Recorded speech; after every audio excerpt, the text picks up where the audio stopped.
Kamusta mga pare? Ako nga pala si Daniel at ito ang ginagawa natin hanap buhay sa araw-araw, ang pagtitinda ng isda. Tara mga pare, samahan niyo ako. Ang isda pala nga nating itinitinda ay tilapia. Sa halagang 130 ay may 1 kilo ka na. Ang una nga po pala nating customer ay yung suki natin sa bayan ng Bako. Bumili nga po pala siya ng ulam para sa kanyang mga trabahador. Salamat ate. At ito nga po pala si Inay. Napakaganda at napakagalante. Bibili lang po siya ng kalahati at ang pera niya po ay 500. Papunta nga po pala kami ng Bako. Napapansin niyo po ay may dala kaming mga container. Yan po ay iigiba namin sa Kanubing Dos upang hindi na po kami bumili sa mga refilling station. Sorry, nagkabulol-bulol na. Binigyan nga po pala ako ni ate dito ng spaghetti dahil birthday ng kanyang anak. Salamat sa Diyos at nakapag-almusal na. Bibili rin po sila ng pang-ulam para sa tanghalian. Marami nga po palang bumir dito, siguro may 10 kilo. Salamat po sa mga bumili at walang sawang bibili. Namimili na nga po pala si ate ng malalaki. Ayaw niya raw po ng maliliit kasi payat daw po ang tilapia. Hindi niya po alam na mas mataba pa sa kanya ang tilapia. Hehe, joke lang. At dito po ay tinimbang ako na sila. Nahihirapan po ako sa kiluhan ko dahil maliit lang siya. Pero accurate po yan sa digital bago po namin ilabas yan. Nagbayad na po sila at ito inaabot ko na ang bayad sa kasama ko.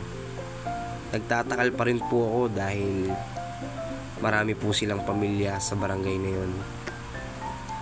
Nagtataka po kayo kung bakit hirap na hirap po ako. Yun po ay dahil sa maliit kong timbangan. Hayaan nyo po kapag nagkapera ulit kami ay bibili na ako ng mas maganda at malaki na timbangan. Dito po ay bumili si Inay na may 3 kilo dahil marami po sila sa isang bahay. Salamat po Inay. Ito po, nagtatakal pa rin po ako. Nahihirapan na nga po ako dahil natitinik po ako dahil malalaki po ang tilapia. Masakit na ako ang kamay ko dyan. Nagbigay na ako si Inay ng malaking plastic dahil hindi po kasi yung maliit kong plastic. Ayan po, tumalon ako at nakakita ako ng rambutan. Marami yung bunga. Hindi ko siya nakukuhaan. And pumunta din po ako sa Bako, sa Santa Rosa 1 po. Kunyari ay bibili ako ng tinda nilang ulam. Yung pala ay alokin ko ang Inay. Agad siyang lumabas. Bumili nga rin po pala ang Inay ng 1 kilo.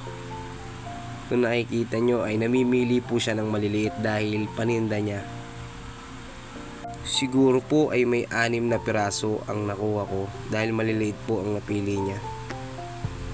Tinakpan ko na po at tapos na. Ngayon po ay pumunta po kami ng Mamangandos. Malamig po dito at maganda ang kapaligiran. Habang nagdadrive po ako, nakita po namin ang ilog na ito. Dito nyo lang po yan matatagpuan sa Mamangandos.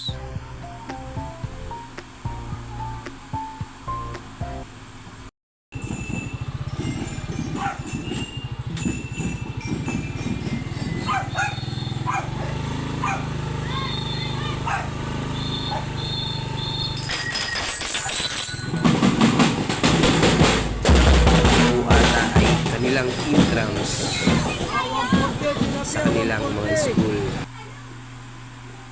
Habang nagtatawag po ako ng bibili ay pinagmamasdan po din namin ang kapaligiran. Ngayon po ay may bumili at hindi daw po niya kayang maglinis dahil masama daw po ang kanilang pakiramdam. Pinilisan ko na po ang paglilinis, ang pagkukusi. At gahol na po kasi kami sa oras ng bilihan kasi magtatanghalian na po ito. Kailangan po namin ng makarami ng may benta. Kaya po binilisan po natin ang pagkukusi. Kaya ito po, may bumili na naman po sa atin si Inay.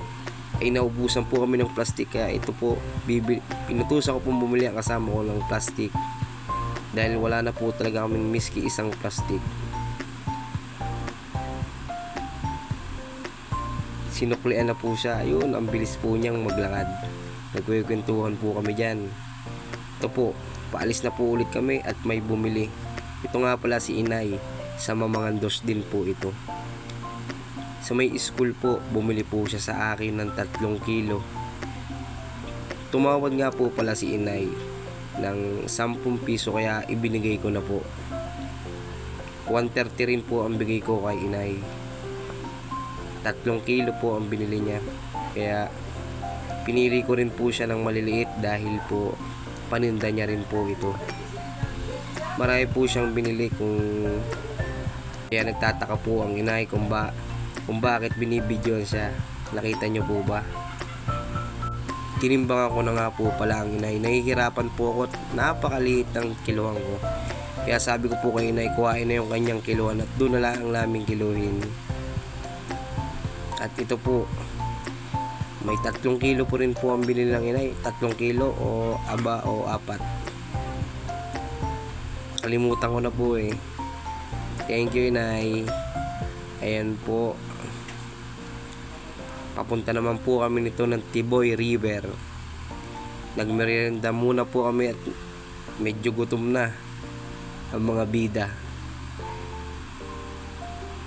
Huling linis na po ito. Pagod na rin po ako maglinis. At binigyan ako ni tatay ng itak. Napakahirap maglinis kapag malaki ang ginagamit mo. Kaya po nagpakuha po ako ng maliit na kutsilyo. Masama rin po ang pakiramdam ni Itay. Kaya nagpalinis na siya sa akin ng tilapia. Bumili nga po pala siya ng 1 kilo, 4 na piraso kasi malalaki nga po pala ang kanyang pinili. Ayun po, kita nyo po pumasok si tatay sa kanilang bahay kasi nagpakuha po ako ng tubig na huhugasan ng aking kamay. Yan, tinakala ko na po ang aking isda kung ilang kilo na lang po ba ang aming natitirang isda. Salamat nga po pala sa bumili at salamat sa tiwala po ninyo sa akin. Siguro po ay may 10 kilo na lang o mga 8 kilo na lang po ang aking tira. Hindi ko na po matandaan kung mga ilang kilo po ba ito kung tira pa. Andito nga po pala kami sa Tiboy, sa dulo ng Tiboy. At ito na nga po pala, may bumili nga po pala ulit sa amin. Huling bumili sa amin. At ito po, salamat po sa Panginoon at nakaubos na rin po kami ng isda. Hindi ko po nakalimutang mag-carwash dahil napakadumi ng aking kadang-kadang. Salamat po sa mga nanonood. Thank you for watching. Bye bye.